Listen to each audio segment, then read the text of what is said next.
Maharashtra bulletin, आपला महाराष्ट्र, आपली बातमी।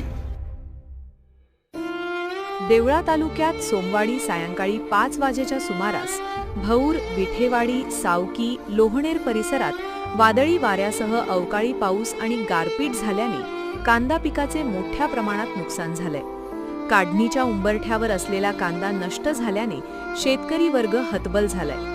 देवळा तालुक्यात कांदा हे प्रमुख नगदी पीक मानले जाते।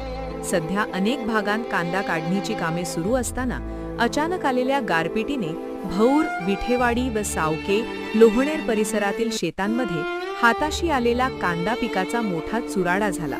कांद्याबरोबरच शेतात उभा असलेल्या गव्हालाही फटका बसला असून अनेक ठिकाणी पिके आडवी झाल्याचे चित्र आहे। आधीच आर्थिक अडचणीत असलेल्या शेतकऱ्यांनी महागडे कांदा बियाणे घेऊन लागवड केली होती।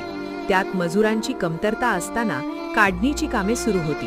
मात्र अचानक कोसळलेल्या अवकाळी पाऊस आणि गारपिटीमुळे शेतकऱ्यांवर अक्षरशः संक्रांत कोसळली आहे।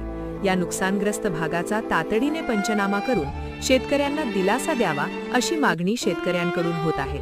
या अवकाळी पावसाचा फटका यात्रेकरूंनाही बसला।